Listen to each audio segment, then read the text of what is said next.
Halo anak-anak, ketemu lagi dengan Ibu di dalam pelajaran ilmu kimia. Kita sudah belajar tentang apa itu termokimia dan jenis-jenis reaksi eksoterm dan endoterm. Kemudian kita juga sudah mempelajari bagaimana menuliskan persamaan termokimia dan jenis-jenis perubahan entalpi. Pada video kali ini, Ibu mengajak kalian untuk praktikum. Adapun tujuan praktikum kita kali ini adalah untuk mengetahui perubahan entalpi berdasarkan kalorimeter, ya. Anak-anak, di sini ada kalorimeter, ya. Ada kalorimeter, bagian-bagian dari kalorimeter yang perlu kamu ketahui pada tutup, ya. Pada tutup itu kita akan masukkan termometer, kemudian ada batang pengaduk. Ini kalau saya buka, ya. Ini ada batang pengaduk di dalamnya. Terus kita masukkan, ya.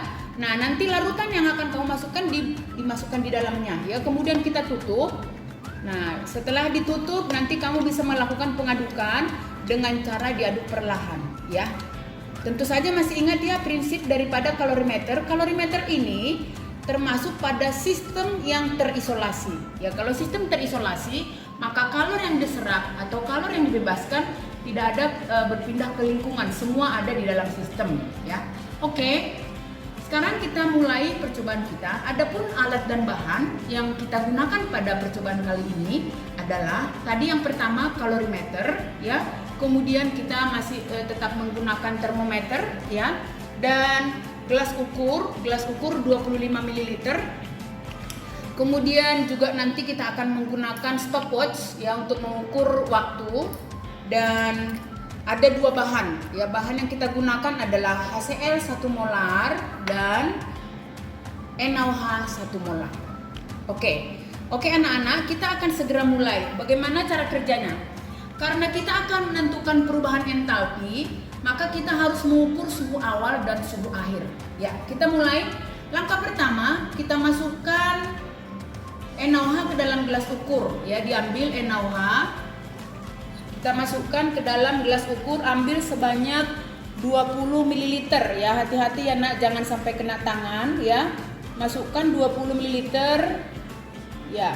Untuk membuat pas, maka kita tambahkan dengan pipet tetes, ya, supaya dia ukurannya pas. Oke, seperti itu, ya.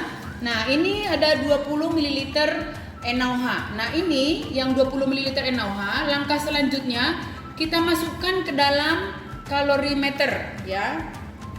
Kita masukkan ke dalam kalorimeter.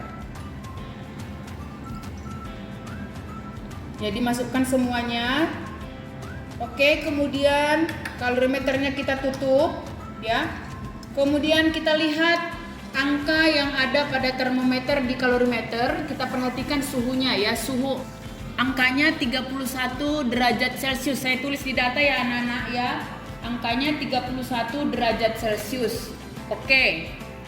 Kemudian kita lanjut, kita ambil HCl, masukkan ke dalam gelas.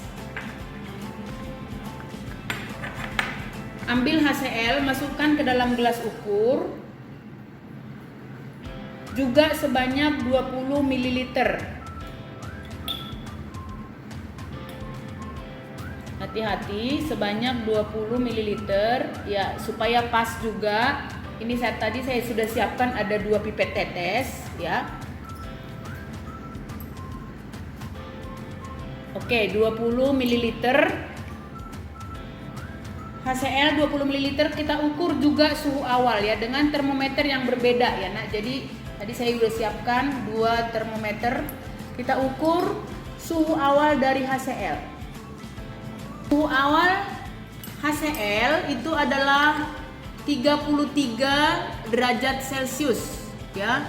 33 derajat Celcius. Nah, anak-anak, karena suhu awal mereka berbeda, nanti kita atur suhu rata-rata, ya, jadinya, ya. Jadi suhu awal HCl adalah 33 derajat Celcius.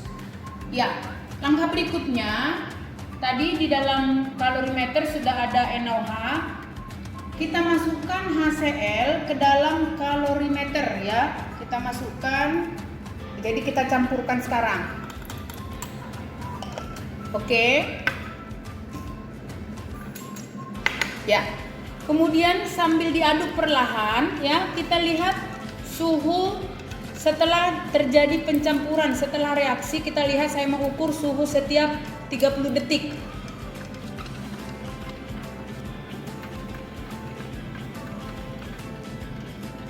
Oke, 30 detik yang pertama suhunya 37 derajat Celcius. Ya, kemudian coba kita ukur lagi 30 detik berikutnya apakah masih naik atau sudah bertahan seperti itu. Karena kita harus mengukur suhu paling tertinggi. Oke, 30 detik yang kedua. Suhunya menjadi 37, berarti kita masih perlu lihat lagi 30 detik berikutnya. Ya, apakah masih ada kenaikan? Oke, setelah 30 detik yang ketiga, saya perhatikan suhunya bertahan di 37. Ya, suhunya bertahan di 37, berarti suhu akhir dari reaksinya, ya percampuran antara NaOH dengan HCl adalah 37 derajat Celcius. Nah, kalau kita sudah mendapatkan suhu awal dan suhu akhir, maka sekarang kita tinggal menentukan berapa perubahan entalpinya, tentu saja melalui penentuan kalor reaksinya ya anak-anak ya. Sekarang kita langsung masuk ke bagian bagaimana perhitungannya. Oke anak-anak, kita sekarang lanjutkan dengan perhitungan dari hasil percobaan kita barusan. Kita perhatikan hasil pengamatan. 200 ml HCl 1 molar suhu awal 33 derajat Celcius, 200 ml NaOH 1 molar suhu awal 32 derajat Celcius. Nah, di sini suhu awal berbeda sehingga kita perlu mengukur suhu rata-rata. Suhu rata-rata sama dengan 31 ditambah 33 dibagi 2 menjadi 32 derajat Celcius. Kemudian suhu akhir tadi hasil reaksi yang suhu tertinggi adalah 37 derajat Celcius, maka kita peroleh delta T perubahan suhu 37 dikurang 32 sama dengan 5 derajat Celcius. Oke, kita lihat perhitungan. Yang pertama kita hitung massa larutan. Massa jenis larutan dianggap sama dengan massa jenis air, yaitu sama dengan 1 gram per mililiter. Maka 20 ml NaOH sama dengan 20 gram dan 20 ml HCl sama dengan 20 gram sehingga massa total sama dengan 40 gram. Nah, kemudian kita hitung jumlah mol. 20 ml NaOH 1 molar sama dengan 20 mmol itu sama dengan 0,02 mol. Nah, kemudian 20 ml HCl 1 molar sama dengan 20 mmol sama dengan 0,02 mol. Oke, yang ketiga perlu kita hitung adalah Q larutan. Rumus Q larutan sama dengan MC dikali delta T. M adalah massa, yang tadi adalah 40 gram. Kemudian C ini adalah kalor jenis larutan.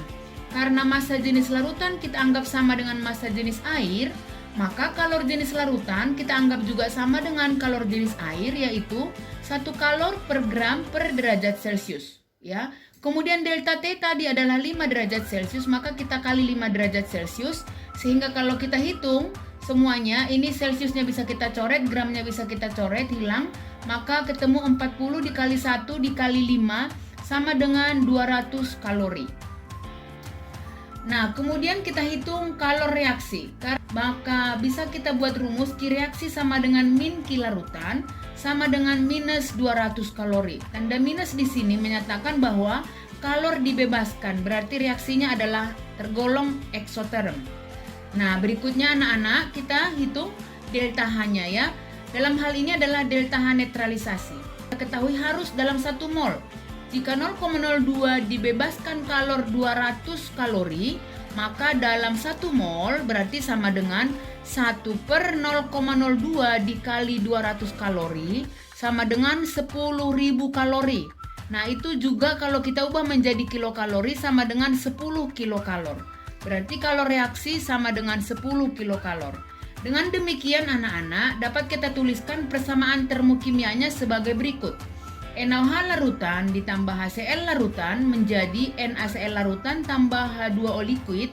Delta H-nya sama dengan minus 10 kilokalor per mol. Ya, delta H-nya minus maka persamaan di sini adalah menunjukkan persamaan reaksi eksoterm. Demikian anak-anak hasil perhitungan dari percobaan kita. Ibu berharap semua anak-anak mengerti dan memang harus banyak berlatih.